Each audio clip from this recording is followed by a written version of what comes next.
Merhabalar, Ayşe Deniz'in Örgü Evi YouTube kanalıma hepiniz hoş geldiniz. Kanalımdan kucak dolusu selamlar, sevgiler sunuyorum. Evet, yine bir tığ işi örgü çalışması ile sizlerle birlikteyiz. Bu videomda sizlere gerçekten güzel, gösterişli bir modelle geldim arkadaşlar. Şöyle hemen modelin yapımı için elimde bu şekilde Alize simli şal ipim var. Hemen şöyle göstereyim. Etiketi de sizler dilediğiniz marka ip kullanabilirsiniz. Tığ numaram ise 7 numara 1.30 milimlik tığ kullanacağım. Sizler ipinizin kalınlığına, inceliğine göre tığlar seçebilirsiniz. Elinize yatkın tığlar seçebilirsiniz. Evet, buyurun, dilerseniz modelimizin yapımına geçelim. Bismillahirrahmanirrahim diyelim. Evet, hemen tığıma ipimi sabitledim. Burada 14 tane zincir çekiyorum. Yani bu modeli kurabilmek için arkadaşlar 14 ve 14'ün katları artı 10 zincire ihtiyacımız var. Hemen zincirlerimi 14 14 olarak çekiyorum. Sizler de yapacağınız örgünün enine göre 14 ve 14'ün katları artı 10 zincir ile modelinizi kurabilirsiniz. Hemen şöyle zincirlerimi çekiyorum. Sizler de zincirlerinizi çekip modelimizi birlikte kuralım. Burada 10 zincirimi ekliyorum. Sizlere iki model üzerinde anlatacağım. Evet, 10 tane zincirimi de ekledim. Burada modelimizin birinci sırasından başlıyoruz. Tığımın başına ipimi aldım. Burada kenardan 1, 2, 3, 4, 5 ve 6. zincirime 3'te çektiğim trabzanımı yapıyorum. Birini bir, diğerlerini ikişer çektim. Bir kutucuk oluşturdum. Bir zincir çektim. Tığımın başına ipimi aldım. Bir atladım. İkinciye yine trabzanımı yapıyorum. Üçlü. Evet, şöyle iki kutucuk. 1, 2, 3 zincir çektim. Tığımın başına ipimi aldım. Zincir atlamadan hemen yanındakine bir trabzan daha yapıyorum. Şöyle bir V oluşturduk. Bir zincir çektim. Tığımın başına ipimi aldım. Bir atladım. İkinciye trabzan. Evet, bir zincir, tığımın başına ipimi aldım. Bir atladım. İkinciye trabzan. Şöyle bir görüntümüz oluştu. Hemen hiç zincir çekmeden 3 zincir saydım. 4. zincire bir trabzan daha yaptık arkadaşlar. Bir zincir, bir atladım, ikinciye trabzan. Bir zincir, bir atladım, ikinciye trabzan. Üçlü trabzanlarımızı yapıyoruz. Evet, modelimizi bir kez kurmuş oluyoruz. Hemen şöyle tekrarını yapacağız. Hemen 3 tane zincirimden sonra tekrar sıradaki zincirime battım. Bir zincir, bir atladım, ikinciye. Bir zincir, tekrar ikinciye. Aralarda birer zincir atlıyoruz. Şimdi 4. zincirime hiç zincir çekmeden tekrar bir V yaptık arkadaşlar. Bir zincir, ikinciye. Tekrar bir zincir, bir atladım, ikinciye.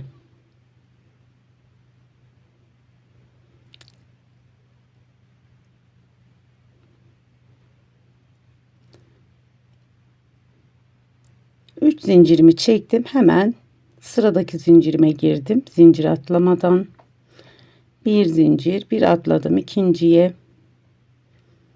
Kenarda yapmış olduğumuzu yapıyoruz. İlk başta başladığımızı yapıyoruz. Hemen şöyle kenara da batayım. Bir tane. Bir eksik zincir çekmişim arkadaşlar. Evet. Birinci sıramızı bu şekilde tamamladık.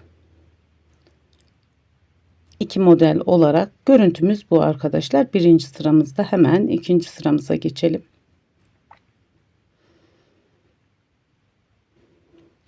Bir zincir çektim.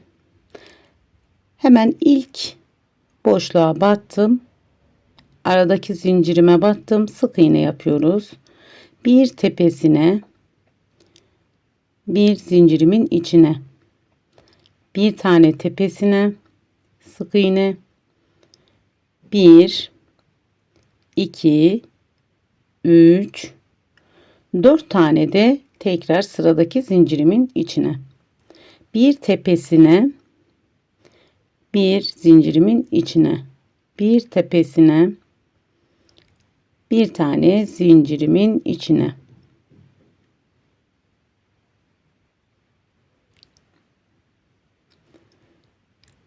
Burada da trabzanımın tepesine bir tane batıyorum. Yine sıradaki trabzanımın tepesine de bir tane batıyorum. Aradaki zincirimin içine batıyorum. Tepesine batıyoruz. Zincirin içine, tepesine batıyoruz. Yine buradaki zincirimizin içine 4 tane sık iğne yapıyorum. 1 2 3 4. Tekrar trabzanımın tepesine, burada sık iğnelerinizi sayarak yapın arkadaşlar. Artırma, eksiltme olmasın modelinizde. Evet. Yine buradaki trabzanlarımın tepesine de batıyorum. Aradaki zincirime batıyorum. Trabzan tepesine, zincirime, trabzan tepesine, yine buradaki zincirime 4 tane sık iğne. 1 2 3 4. Tepesine batıyorum. Aradaki zincirime, tekrar trabzan tepesine, zincirime, bir de zincirimin tam tepesine gelecek şekilde bir sık iğne daha yaptım. Evet, ikinci sıramızı da bu şekilde tamamlamış olduk. Hemen üçüncü sıramıza geçiyoruz.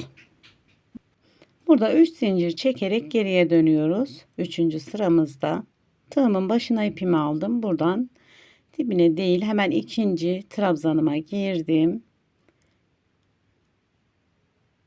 Bir tane trabzan yaptım burada arkadaşlar. Tığımın başına ipimi aldım. İkinci sık iğneme girdim.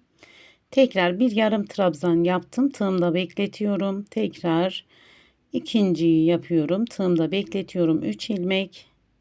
Tekrar bir kez daha 3 tane ilmeğimi, şöyle 4 ilmeğimi birlikte alıyorum. Yani 3 tane ilmeğimizi örüyoruz. Ama 4 trabzanımızı birlikte alıyoruz. Evet, şöyle sıradaki sık iğneme trabzanımı yaptım. Burada tığımın başına ipimi aldım. Yine sıradaki sık iğneme girdim. Buraya 3 tane üçlü trabzan yapıyoruz. 2 ve üçüncüyü yapıyorum. Hemen yanındakine de aynı şekilde şöyle hemen göstereyim. 3 tane trabzan yaptık. Yanındakine de 1 2, aynı yuvanın içine 3 tane trabzan yaptım. Yine arkadaşlar şöyle yan yana 6 tane trabzanımız oldu. Tam tepe kısmında zikzak oluşması için. Sıradakine bir trabzan, üçlü trabzanımı yapıyorum.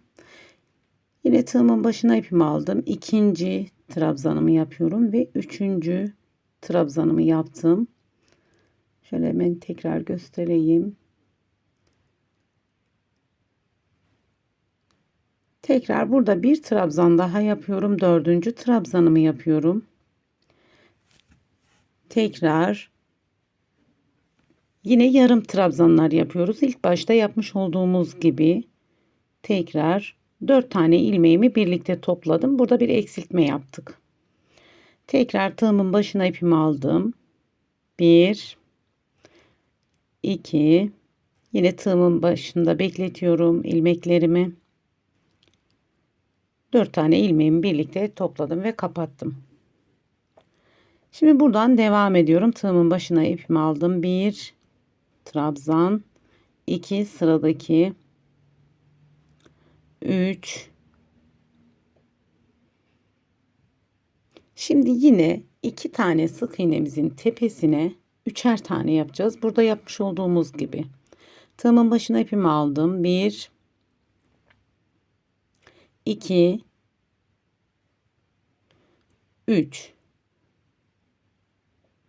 Hemen tekrar yanındakine de 3 tane 1 2 3.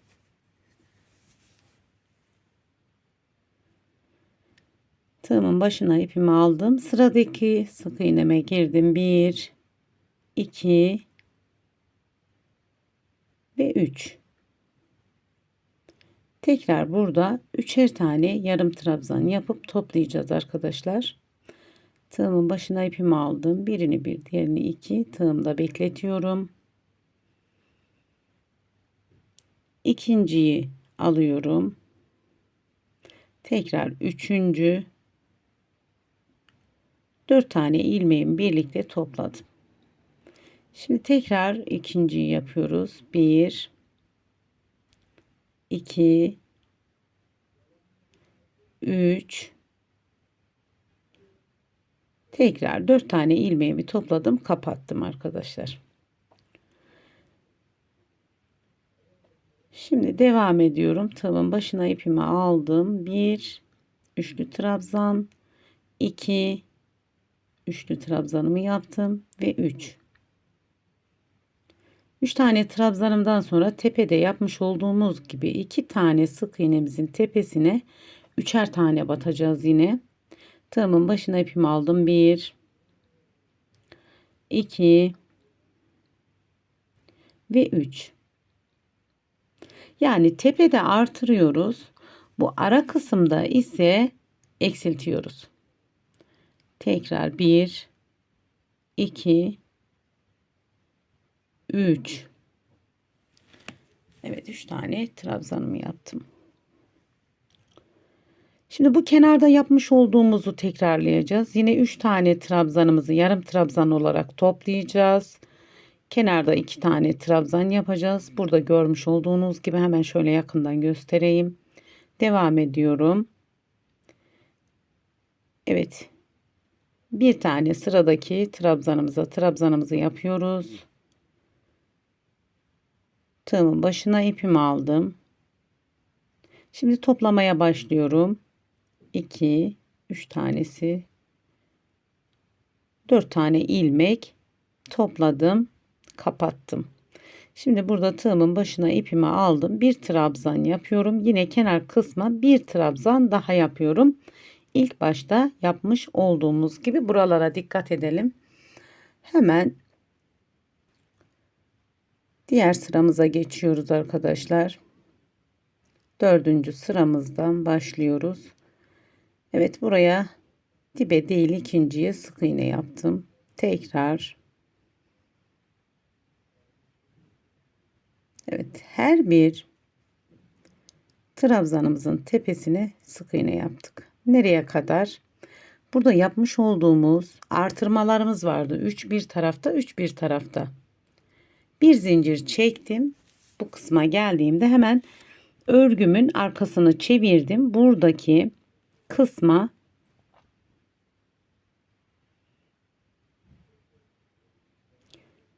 yarım trabzanlar yapıyoruz. 2 3 4 5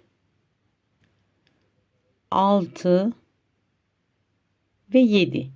7 bir trabzanıma yaptım. Hemen diğerine geçiyorum. Tığımın başına ipimi aldım. Yine bu tarafına da 7 tane yarım trabzan. 1 2 3 4 5 6 ve 7. Hemen ne yapıyorum? Başlamış olduğum noktaya bağlıyorum. Kaydırma tekniğiyle bağladım. Bir zincir çektim. Evet, buraya hemen yuvarlağımızı oluşturduk. Geri çevirdim modelimi, devam ediyorum. Sık iğnelerimizi burada artırma eksiltme yapmayalım arkadaşlar. Her bir trabzanımızın tepesine sık iğnelerimizi yapıyoruz. Her bir boşluğuma girerek sık iğnelerimi yapıyorum. Evet, şimdi buraya da aynı şekilde ikinci bu yuvarlağımızı oluşturacağız. Bunu da tam iki tane eksiltmenin birleştiği noktada yine modelimi çevirdim. Kenardaki trabzanıma girdim. Buraya da yine 7 tane yarım trabzan yapacağım. Evet, 7 tane yarım trabzanımı yapıyorum.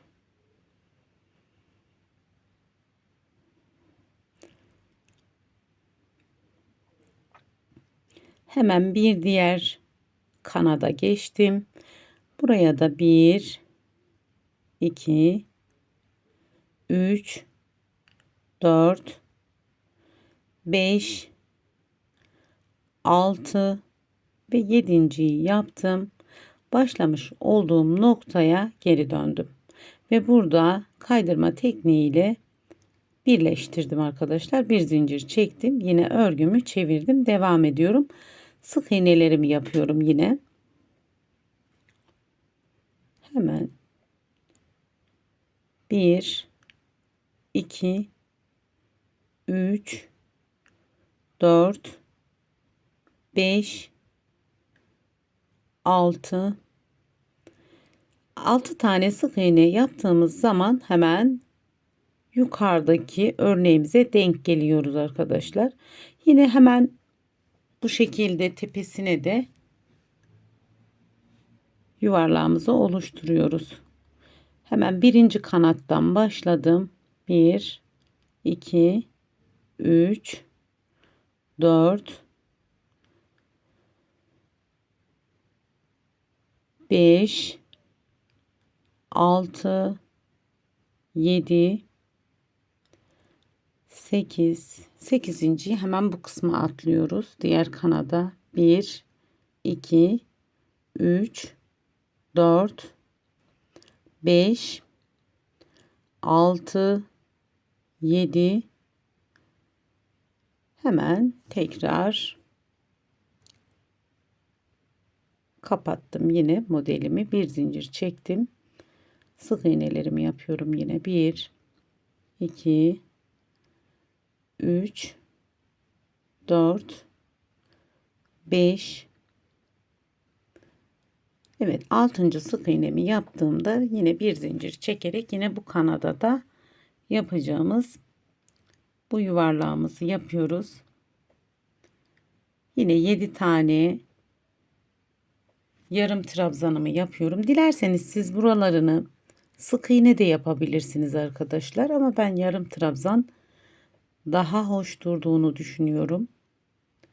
Evet, 7 tane yarım trabzanım ve diğer kanadıma geçiyorum.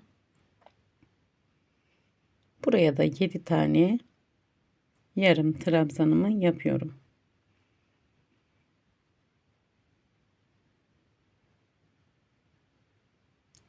Hemen birleştiriyorum. Örneğimi kapatıyorum. Bir zincir ile devam ediyorum. Yine 6 tane sık iğnemizi yapıyoruz. Burada aralarda arkadaşlar 2 örnek arasında 6 sık iğnemiz var. Eğer buralarda fazla 7 veya 8'e çıkartırsanız modeliniz bozulur veya eksiltirseniz modeliniz bozulur. 6 tane sık iğnemi yapıyorum. Yine hemen şöyle yapmış olduğum modeli tekrar şöyle göstereyim. Yine burayı da aynı yapalım. Evet, ben kamera arkasında videom uzamasın diye diğer örneğimi de yaptım. Yine burada sık iğnelerime devam edip kenar kısmını göstereceğim.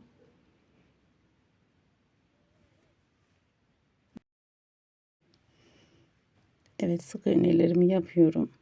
Kenarlarda da yine artırma eksiltme yapmayalım arkadaşlar. Hemen şöyle tekrar göstereyim.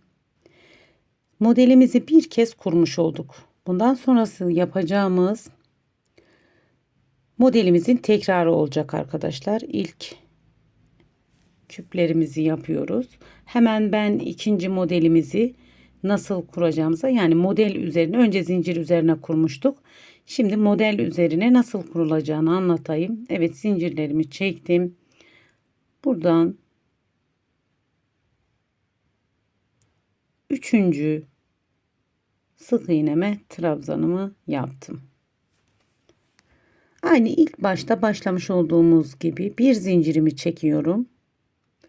Tığımın başına ipimi aldım. Hemen modelimin üzerinden, bir de arkasından tığımızı batırırsak sabit duruyor arkadaşlar. Modelimiz kalkma olmuyor, düzgün duruyor. Evet, burada hemen 3 tane zincirimi çektim. Aynı yuvanın içine tekrar battım. Model üzerine denk gelecek burada. Bir alt sırada yapmış olduğumuzun aynısı arkadaşlar. Sadece model üzerine. Evet, zincirimi çektim. Bir tane atlıyoruz yine.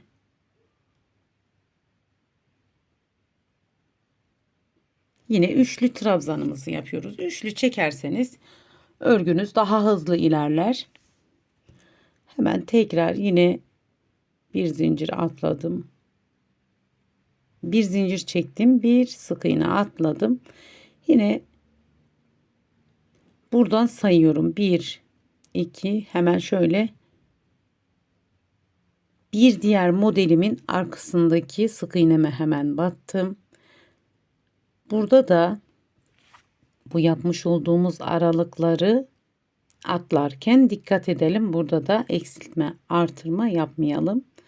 Yine modelimin üzerine model denk gelecek şekilde burada yuvamı oluşturuyorum. Üst zincir çekerek yuvamızı oluşturuyoruz. Yine aynı yuvanın içine tekrardan üçlü trabzanımı yapıyorum. Arada bir zincirimi çekiyorum. Bir tane sık iğne atlayıp ikinciye hemen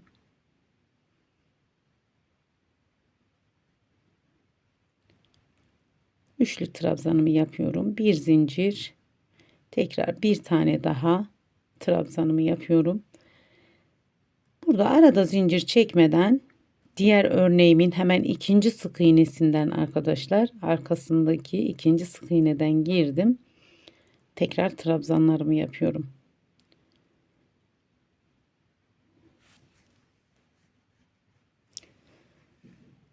Yine bir zincirimizi çekip modelimizin tam tepesinden giriyorum. Trabzanımı yapıyorum. 3 tane zincirimi çekip aynı yuvanın içine tekrardan batıyorum. Evet, kenardaki kutucuklarımızı yapıyoruz. Birer zincir, bir atladım, hemen diğer kısma geçtim. Bu kenarda 2 sık iğne atlayıp üçüncüye batıyoruz. Evet, bundan sonrası yapacağımız artık buraya kadar yapmış olduğumuzun tekrar olacak. Bir üst sıraya yine sık iğnemizi geçeceğiz. Bir alt sırada yapmış olduğumuz gibi onun üzerine trabzan, sonra yapacağımız bu puanlarımızı yapıyoruz. Evet, ben daha önce yapmış olduğum büyük parça üzerinde modelimi sizlere göstereyim. Evet arkadaşlar, modelimiz bu şekilde. Biraz zahmetli bir model ama değer diye düşünüyorum. Bu da sizlerle birlikte yapmış olduğumuz parçamız. Evet, bu modelden neler yapabiliriz arkadaşlar? Bu modelden şahane şallar yapabiliriz. Etol şallar yapabiliriz. Yelekler yapabiliriz. Yeleklerde kenarda kenar tığlaması geçersiniz. Kenarda lastik yapmadan kenar tığlamasıyla da hoş duracaktır. Modelimin arka yüzü de bu şekilde arkadaşlar. Yine sizler dilediğiniz, yakıştırdığınız tığ işi örgülerinizde kullanabilirsiniz. Bebek örgülerinde kullanabilirsiniz.